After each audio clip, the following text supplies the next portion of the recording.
Party పరంగా BC సోదరులకి 42% రిజర్వేషన్లో సీట్లు అలాట్ చేస్తూ మొదట గ్రామ పంచాయతీ ఎన్నికలు నిర్వహించాలని ఈరోజు కేబినెట్ నిర్ణయించడం జరిగింది. మిగిలిన ఎంపీటీసీలు, జెడ్పీటీసీలు, అదే రకంగా మున్సిపల్ కార్పొరేషన్లు అన్నీ కూడా కోర్టులో ఒక కంక్లూజన్ వచ్చిన తర్వాతనే వాటిని నిర్ణయం తీసుకోవాలని కూడా ఈరోజు రాష్ట్ర కేబినెట్ లో సుదీర్ఘంగా చర్చించిన తర్వాత రాష్ట్రానికి కేంద్రం నుంచి రావాల్సిన సుమారు 3,000 కోట్లు గడిచిన 2 సంవత్సరాల నుంచి ఏవైతే ఉన్నాయో అవి కూడా యాజ్ పర్ నామ్స్ ప్రకారం మార్చితో ల్యాబ్స్ అయిపోతున్న కారణంగా రాష్ట్రానికి రావాల్సిన 3,000 కోట్లు ల్యాబ్స్ చేసుకోవటం ఇష్టం లేక స్థానిక సంస్థలు ఓన్లీ గ్రామ పంచాయతీ ఎన్నికలు పెట్టాలని ఈరోజు కేబినెట్ నిర్ణయించడం జరిగింది. అదే రకంగా ఎస్ఆర్ఎస్పి స్టేజ్ 2 మెయిన్ కెనాల్ కి రామిరెడ్డి దామోదర్ రెడ్డి గారి పేరును కూడా గతంలోనే గౌరవ ముఖ్యమంత్రి గారు స్థానిక ప్రజల కోరిక మేరకు ఆ జిల్లా ప్రజాప్రతినిధుల కోరిక మేరకు ఏదైతే అభ్యర్థించారో ఆ అభ్యర్థిని అక్కడ స్టేజీ మీద అనౌన్స్ చేశారు. దాన్ని ఈరోజు రాష్ట్ర కేబినెట్ కూడా ఆమోదించడం జరిగింది. అదే రకంగా ఏదైతే ఔటర్ రింగ్ రోడ్డుకి ఓఆర్ఆర్ కి ఇన్నర్ సైడ్ ఉన్న ఏవైతే ఇండస్ట్రీస్ ఉండి ఆ ఇండస్ట్రీలు వివిధ కారణాల చేత షట్ డౌన్ ఉండి ఇండస్ట్రీస్ ఉండొద్దు అని కొన్ని నియమ నిబంధనలు outer ring road inner side industries ఉండొద్దని నియమ నిబంధనలు ఉన్నాయి.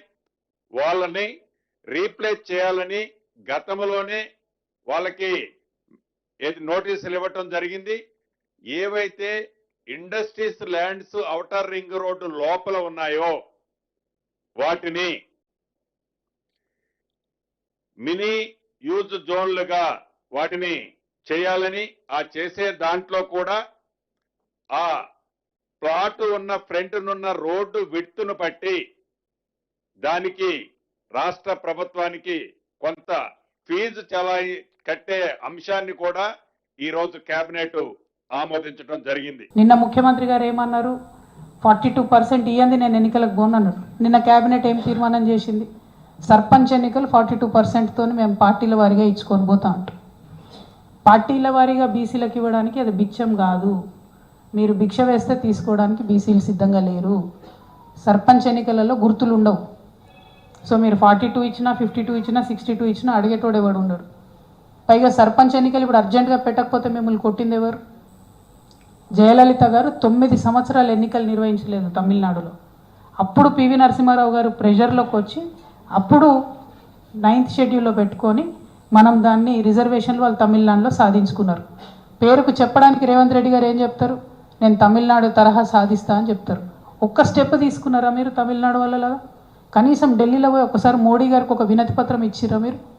పోయిన 2 సార్లు దొంగ దీక్షలు చేసి వచ్చేసిండ్రు కాంగ్రెస్ వాళ్ళు.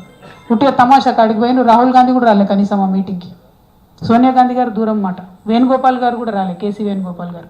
అంటే మీ దగ్గర ఉండే ముఖ్యమైన వ్యక్తులు రాకుండా వెళ్ళి బీసీల కోసం ఢిల్లీలో దొంగ దీక్షలు చేసి వచ్చి మళ్ళీ ఇప్పుడు పార్టీల పరంగా ఇస్తామని నిన్న క్యాబినెట్లో కాంగ్రెస్ పార్టీ తీర్మానం చేయడం అంటే 100% రేవంత్ రెడ్డి గారు బీసీలను మోసం చేస్తూ ఉన్నారు.